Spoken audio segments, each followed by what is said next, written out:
Why is it that in India we have this constant struggle with corruption? Why is it we tolerate corruption, as Dr. Simon Paul said?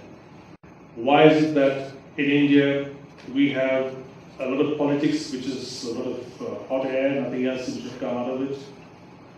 Where do we take all of this and put them together in a fashion that might make conceptual sense to all of us?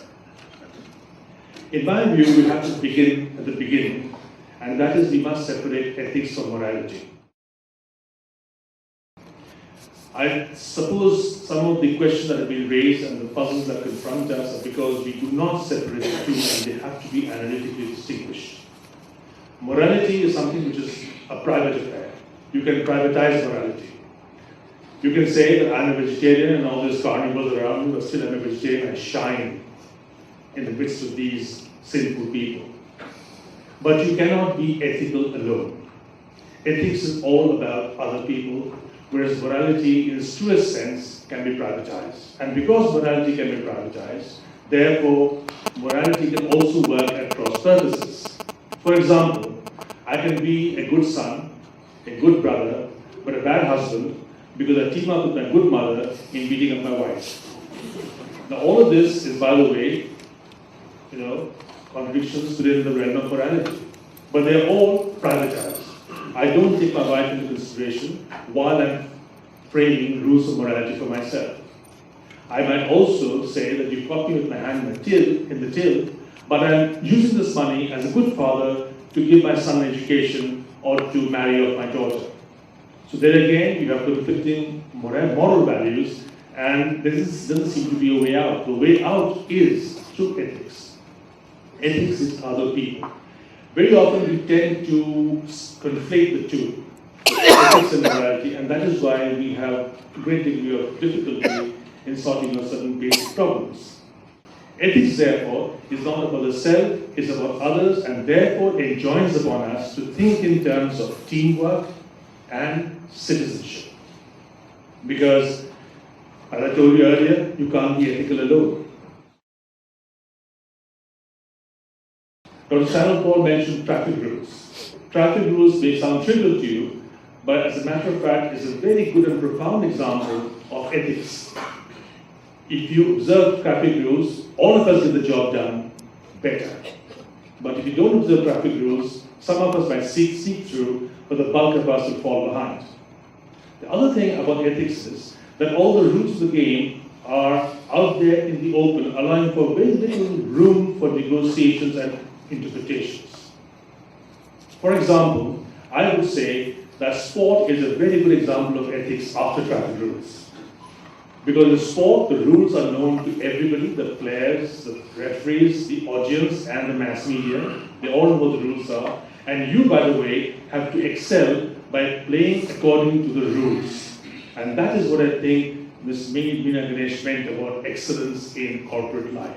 Why is it that Michael Jordan can jump 3 feet or whatever, stay straight for a nanosecond and go 6 inches again in the air? It's because he is excelling according to the rules of the game, and therefore he is making a difference.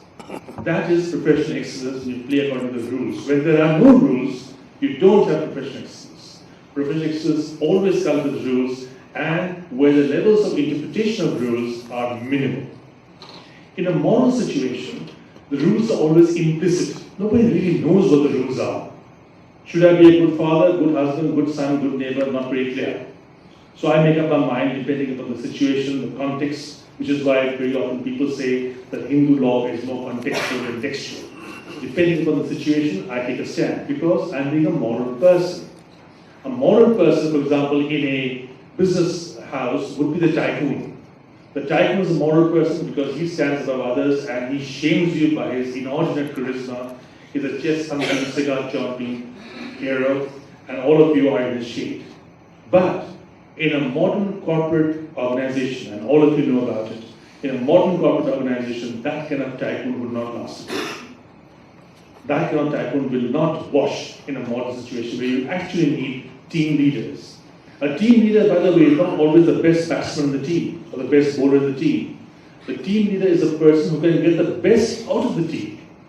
which is why Hansie Cronje was supposed to be a model captain in South African cricket, not because he was a great cricketer himself, but because he brought out the best in his players. And that is the meaning of ethics, and that is the meaning of teamwork. And that, incidentally, is also the meaning of citizenship. Also is in continuity with what is ethics. So when we ask the question, why are we so tolerant of corruption? We're tolerant because we can't really make up our minds between morality and ethics. And that is the big puzzle we have. We keep thinking this is also moral and that's also moral, but it's not. One is moral, the other is ethical. One is personalized, the other is the other. One is about the self, and ethics is about teamwork. One is about the tycoon, the other is about the captain. One is about professional excellence, the other is about individual aggrandizement. And this is the dilemma that all of us face. Incidentally, we are all human beings after all. Morality works best in the region of kin, clan, family, community, neighborhood, friendship. Morality works best about personal relations. Ethics doesn't work very well in those situations. For example, if I were to come to your house, my car has sort of broken down, it's raining, I come to your home, you feed me, you dry my clothes, you let me sleep the night over and leave the next morning, and you don't present me with a bill. That's because you're my friend. And that later on, at some point, at an unmentioned date, perhaps I will return this gratitude with interest, but that is all in the realm of perhaps. Now, when you talk about ethics, it's a professional content that has to be entertained right there. So, what you expect should be known in advance, which is why in an ethical situation, you do not trust people. Institutions are more important than people. So if I go to a bank, and the bank manager knows me, and he gives me a loan, worry about that bank. That bank is not an ethical bank. It may be a very good bank, it may be very large-hearted, but that's not the right kind of bank to have. That's not an ethical institution. An ethical institution is an institution where institutions matter more than individuals, and this is why I feel that when we talk about ethics in business, it is not as if either ethics or let's do well in business. It's not as if because it's ethical, I have one arm tied behind my back and I'm functioning with a handicap. Believe me, when I began this division in the KPMG, which has already been referred to earlier, it was seen as a bit of a joke. Ethics and business in India, oxymoron, very crazy, but we did well.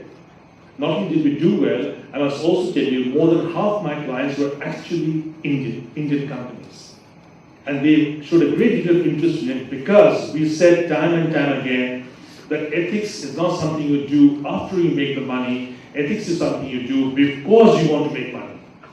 Ethics is the way of making money, and if you want to be a marathon runner, be ethical and it will yield returns. When it comes to corporate social responsibility from an ethical standpoint, it is very, very different. You start with what is happening at home. You start from your backyard. You start from your company.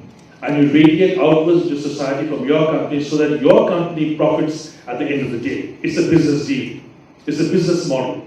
You don't put your C team on the job, you put your A team on the job if you want to do CSR. And I believe CSR can be three-pronged, for example. It can be consumer-oriented, competence-oriented, or community-oriented. But all these three orientations, at the end of the day, it should benefit your company. You reach out to the society, so at the end of the day, the society benefits and you benefit too, and that is what I think is a proper ethical way of going about CSR. Not caring about digging wells or setting up soup kitchens and so forth. So I would say ethics is about other people. You give that respect to other people. You treat yourself, if you think you're a leader, as a captain, and you will find that ethics is also a very profitable enterprise. Thank you.